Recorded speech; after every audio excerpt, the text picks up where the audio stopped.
राहुल गांधी की भारत जोड़ो यात्रा शाम के वक्त यहाँ पर निकलने वाली है अभी। और यहाँ आप देखिए तमाम सारे लोग आपको नजर आएंगे। मध्य प्रदेश में आज 5वां दिन है। तो यहाँ पर तो आगे आई थाली भी कमलनाथ नहीं खा सके।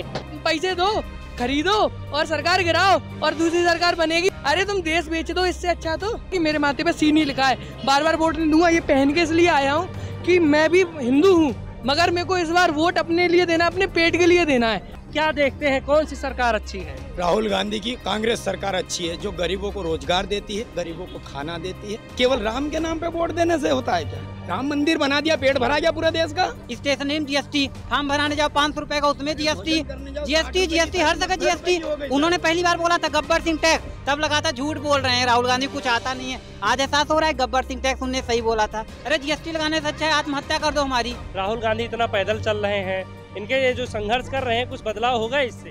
ये जो भारत जोड़ो यात्रा है ना, बेसिकली ये भारत जोड़ो यात्रा नहीं है, ये लोगों को आपस में जोड़ने की यात्रा है। द लाइव टीवी, सच सबसे आगे।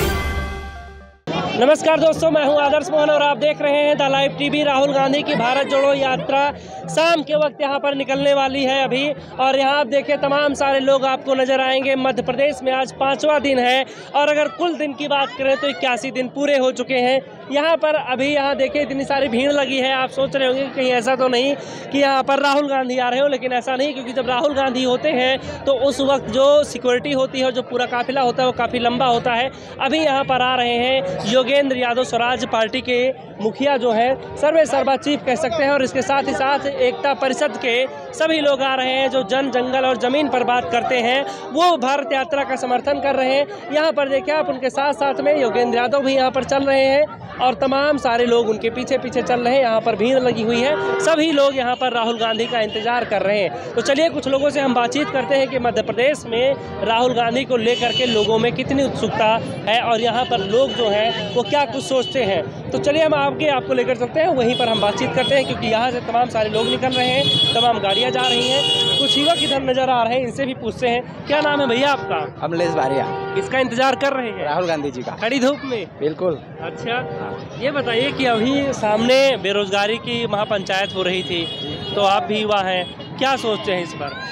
देखो, जैसे कि मध्य प्रदेश में व्यापम जैसे घोटाले होते रहे हैं, तो हम चाहते हैं कि मध्य प्रदेश में बदलाव हो, क्योंकि अलोकतांत्रिक तरीके से जो मध्य प्रदेश में जो चलती हुई सरकार को गिराकर यहाँ पर एक राजा की सरकार बनाई है। तो बस हम इसी भारत जोड़ने की बात कर रहे हैं और इसलिए हम राहुल गांधी जी का सपोर्ट करते हैं। अच्छा, यहाँ पर तो आगे आई थाली भी कमलनाथ नहीं खा सके, छीन गई आगे। ये ना, अब क्या बताएं, देश में इस तरह की राजनीति चली है ना कि अब हिंदुत्व करके वोट मांगते हैं। हमारे यहाँ के जो बीजेपी नेता है ना, उनसे जाके मैंने मुंह पे सीधा बोला कि हमारे लिए कुछ तो सोचो, 4 साल हो गए हमको बोलते हैं। मैंने बोला कि आप इस बार चुनाव शायद ही जीतोगे, तो बोलते हैं कि नहीं, चुनाव तो हम जीत जाएंगे, हम हिंदुत्व वाला कार्ड खेलेंगे। मैं उनके मुँह पे बोल के आया कि मेरे माथे पे सी नहीं लिखा है, बार बार वोट नहीं दूंगा। ये पहन के इसलिए आया हूँ कि मैं भी हिंदू हूँ, मगर मेरे को इस बार वोट अपने लिए देना, अपने पेट के लिए देना है। अच्छा। ना कि किसी अपने धर्म के लिए। मुझे धर्म रोटी नहीं खिला देगा आके। जय श्री राम लिखा हुआ है, देखिए जेब पर। और भाई ये मान रहे हैं हम हिंदू हैं और उस पर गर्व भी करते हैं, लेकिन इनका सीधे सीधे कहना है कि राजनीति जो है वो कभी भी धर्म के नाम पर नहीं होनी चाहिए। जी हाँ। और सबसे बड़ी चीज़ ये है कि अगर हमें आज रोजगार मिलेगा ना, कल को शादी होगी, बच्चे होंगे, तो हमें बिल्कुल मौका मिलेगा, हम अपने धर्म के लिए भी करेंगे ना।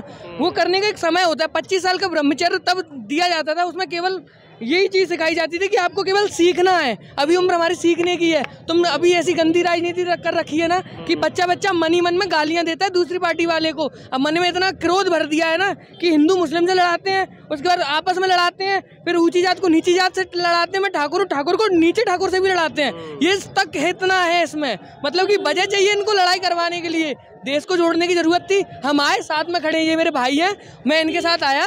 और इस देश को अब जोड़ने की बहुत ज़्यादा ज़रूरत है और हम अपना हक मांग के रहेंगे। इस बार नहीं, 1 साल और सही, 4 साल झेल चुके हैं, 1 साल और झेल लेंगे, मगर हाँ, इस बार सरकार का परिवर्तन। हिटलर शाही चल रही, जैसे लड़वाया जा रहा है। और हिटलर शाही तो इतनी बुरी चल रही है ना कि कह नहीं सकते। इनने ना बेड़ा गर्क कर दिया है। मतलब सरकार आई, 20,000 पद देने वाले थे कांस्टेबल के। मैंने खुद न्यूज टैगलाइन पढ़ी है अपनी कि कमलनाथ जी 20,000 पद देने वाले हैं। हमारे यहाँ पे भिंड में मंत्री हैं गोविंद सिंह लार, जो भी विपक्ष के नेता है, उनने बोला था कि अभी ना हम वो देने वाले 20,000 पद, मगर पता है इनने इनकी सरकारी गिरा दी। क्या मतलब यार कुछ नहीं, ज्योतिरादित्य सिंधिया इनके पास कुछ बचा ही नहीं था, ना इनके पास सांसद की सीट बची, ना लोकसभा की सीट बची, ना विधानसभा की सीट बची, कुछ बचा नहीं। क्या करे, कोई इनको भाव नहीं दे रहा था, तो इनने ना परिवर्तन करवाना चाहा। क्या परिवर्तन कराए कि पैसे दो, खरीदो और सरकार गिराओ और दूसरी सरकार बनेगी। उनको पद मिल गया, उनको आज देखो कैबिनेट की कुर्सी मिल गई। अरे तुम देश बेच दो, इससे अच्छा तो। अरे यार तुमने ईमान बेच दिया, किस बात के इंसान हो। इंसान हमारे मुरैना में कहावत है कि जवान नहीं पलटनी चाहिए। तुम तो यार थाली में छेद कर दिए, जिसमें खाया तुम्हारे पिताजी ने, जिसमें खाया तुम्हारे बाबा को, जिसमें इतनी इज्जत दी माधवराव सिंधिया को, जीवाजीराव सिंधिया को, तुमने तो सबकी नाक कटा दी। जाते जाते कह गए कि कांग्रेस में जनसेवा नहीं हो सकती है, किसी का कल्याण नहीं हो सकता, सिंधिया नहीं। राजीव गांधी के बारे में आपको पता है, सबसे ज्यादा टेक्नोलॉजी अगर उस टाइम पे आई थी तो राजीव गांधी के टाइम पे आई थी। सबसे बड़ी चीज नवोदय विद्यालय लेके आए। मैं नवोदय विद्यालय जवाहर मुरैना से पढ़ा हुआ हूँ और राजीव गांधी की सौगात से पढ़ा हूँ, क्योंकि उनने दिया था। और पता गरीब का बच्चा पढ़ता है, उसमें 80 बच्चे सिलेक्ट होते हैं पूरे डिस्ट्रिक्ट के, द बेस्ट 80 जो कि IITs में जाते हैं, एम्स में जाते हैं। मैं भी MP पुलिस में, मध्य प्रदेश में सबसे हाईएस्ट मार्क्स हैं 87.75, उसके बावजूद फिजिकल में नहीं हुआ। और अभी भी पता 33% लड़कियों का आरक्षण दिया ही नहीं इनने। मेरे को 33% लड़कियों का वो दिखा दो कि हाँ इतनी सीट्स दे दी आपने। मोदी जी मंच से ऐसा लोग कहते हैं कि जब वो मंच पर आते हैं, मीठी मीठी बातें करते हैं तो सब भावुक हो जाते हैं और सब उनकी तरफ चले जाते हैं। यहाँ होगा ऐसा कुछ? देखो यहाँ कुछ नहीं होगा, मैं तो सीधे बोल दिया हूँ कि इस बार सिर्फ बात करते हैं। अच्छा जी, क्योंकि जब 2014 में उनकी सबसे पहले स्टार्ट किया उन्होंने, तो लोगों को बोला कि युवाओं को बोला 2 करोड़ युवाओं को रोजगार दिया जाएगा। और उसके बाद में 100 स्मार्ट सिटी की बात की गई थी। कहाँ दिख रहा है स्मार्ट सिटी? अभी बुरहानपुर से मध्य प्रदेश में भारत जोड़ो यात्रा स्टार्ट हुई, जगह जगह पे गड्ढे दिखेंगे यहाँ पर। और की हालत वाकई में बहुत ज़्यादा खराब है कई जगहों पर, और इसके साथ साथ छात्रों की हालत खराब है जो रोजगार ढूंढ रहे हैं, चाहे वो श्रमिक हो, हर किसी की हालत खराब है। अच्छा, एक भाई मिले, हिंदू होने पर गर्व करते हैं लेकिन वो किसी के बहकावे में नहीं आने वाले हैं। एक भाई साहब और है यहाँ पर, देखिए चंदन है माथे पे, गमछा भी रखा है, भगवा और कंठी माला भी है। क्या देखते हैं, कौन सी सरकार अच्छी है? राहुल गांधी की कांग्रेस सरकार अच्छी है, जो गरीबों को रोजगार देती है, गरीबों को खाना देती है, गरीबों के हाथ में काम देती है। और अब जब राहुल जी की सरकार आएगी तब लेडीज़ों को लोन दिया जाएगा और हर हाथ को काम दिया जाएगा। जब हर आदमी की जेब में नोट होएगा तो पूरे विश्व का, पूरे भारत का व्यापार चलेगा। हर आदमी जूता खरीदने जाएगा, मोजा खरीदने जाएगा, किराने पे जाएगा, ना कि बर्बाद हो जाएगा। केवल राम के नाम पे वोट देने से होता है क्या? राम मंदिर बना दिया, पेट भरा गया पूरे देश का? नहीं भराएगा।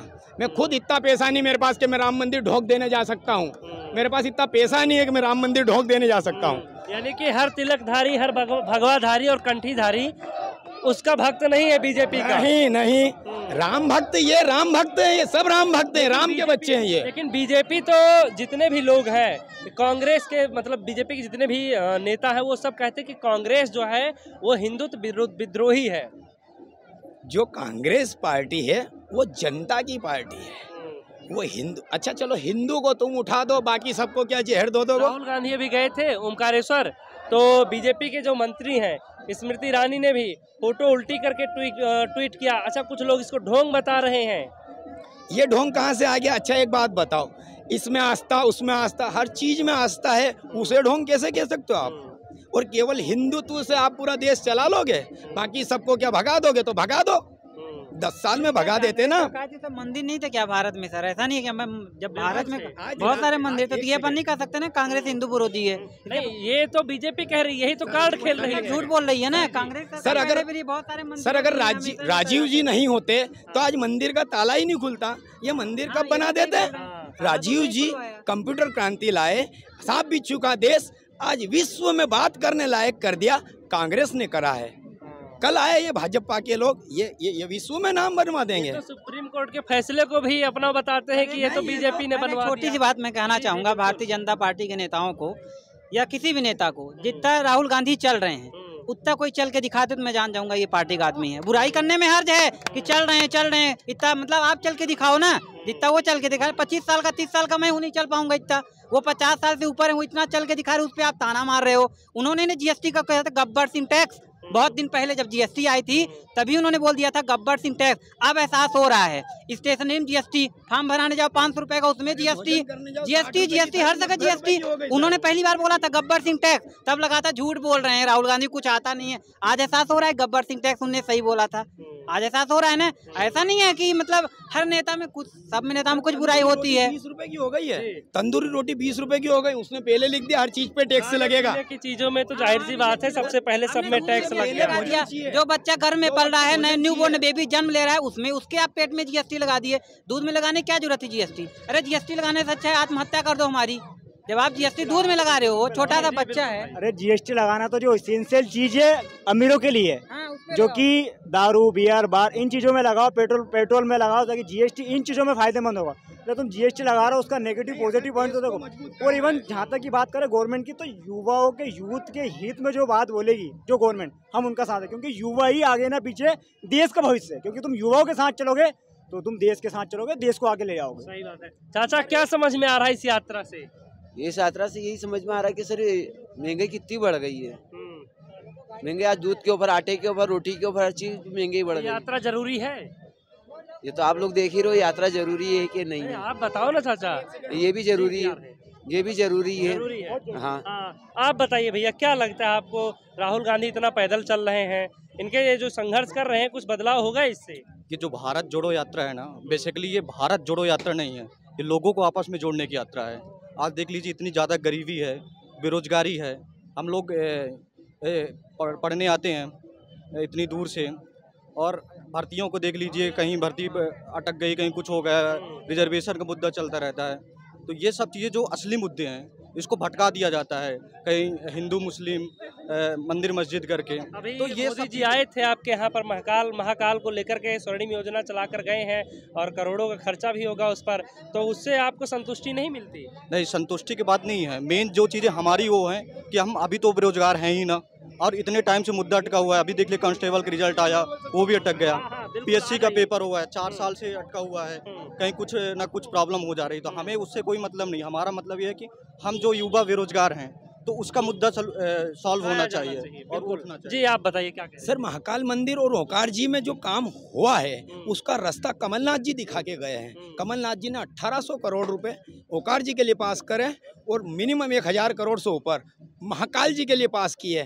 फिर भी मंदिर बनने के पहले इन सबको भोजन देना पड़ेगा, इनके हाथ में काम देना पड़ेगा, इनके पास दाम रहेगा तो ये मंदिर जा पाएंगे। मैं रामलला के दर्शन नहीं कर सकता हूँ सर, 1000 रुपये नहीं मेरे पास, 1000 रुपये भी तो चाहिए ना। मैं भोजन भी करूँगा, खर्चा रुकने टिकट भी लूँगा। मैं प्रभु यहाँ बैठते हैं, ये क्या भाजपा वाले प्रभु का बात करते हैं। इनका एक आदमी अगर प्रभु राम भगवान के प्रति मेरे से ज्यादा जानता हो तो मैं ये जो कहे मैं वो करने के लिए तैयार हूँ। ये क्या जानते हैं प्रभु के बारे में? सिलेंडर और बिजली का बिल जो आता है उसी बस के लिए पूछता ही है। क्रेडिट सारा तो बीजेपी वाले है खा रहे हैं, आप देख ही रहे हैं। मार्केटिंग है, केवल मार्केटिंग। पर ये हुआ अब 10 साल से मूर्ख बन चुका, अब नहीं बनेगा। और आपके माध्यम से अब आप नेता नहीं बोले, अब जनता बोले, जनता को बोलना पड़ेगा, जनता को आगे बढ़ाना पड़ेगा। नेता से कुछ नहीं होएगा, जनता को वोट की मार देना पड़ेगी। में लगभग आने वाली थी, थोड़ा बच गई। हमारे रीवा में अजय मिश्रा ही हैं, मतलब कांग्रेस ही गए हैं। ऐसा नहीं शुरुआत नहीं हुई है, जनता अब जाग चुकी है, इनका पूरा पहचान चुकी है कि महंगाई को लेके आप कांग्रेस को ही आना पड़ेगा। महंगाई को लेके सिंगरौली हमारे आम आदमी पार्टी का। यहाँ पर भी कुछ लोग हैं, इनसे भी हम बातचीत कर लेते हैं। क्या नाम है सर आपका? ईशु धनगर। क्या करते हैं? मैं सरपंच प्रतिनिधि हूँ। अच्छा, सरपंच प्रतिनिधि हैं। राजनीति तो आप बहुत अच्छे से समझते होंगे। देश में जो राजनीति चल रही है वो कितनी सही चल रही है और कैसी चल रही है? पूरा देश बेरोजगारी में झुका हुआ है, पूरा देश जो अनारक्षता का माहौल है, पूरे देश, पूरे लोकतंत्र की हत्या हो चुकी है।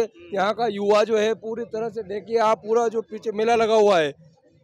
भारतीय जनता पार्टी के शासन में हमेशा हिंदू को मुसलमान से लड़ाना, सिख को मराठे से लड़ाना, दलित को स्वर्ण से लड़ाना, यही चलता आ रहा है। नरेंद्र मोदी की तानाशाही सरकार ने पूरे देश को बेच दिया है, रेलवे को बेच दिया है, पूरा एयरपोर्ट को बेच दिया है, पूरी तरह से देश का तस्त नष्ट कर दिया है पूरी। अच्छा, नेता झूठ बहुत बोलते हैं। नहीं, राहुल जी झूठ नहीं बोलते। राहुल जी जिस खानदान में से हैं, जिसके दादा प्रधानमंत्री है, जिसकी मम्मी प्रधानमंत्री थी, वो आदमी पैदल चल रहा है, ये आदमी कभी झूठ नहीं बोल सकता।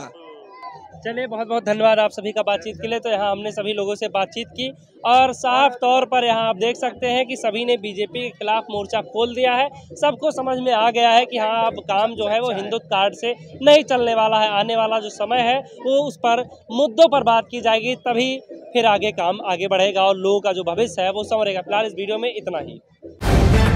द लाइव टीवी, सच सबसे आगे।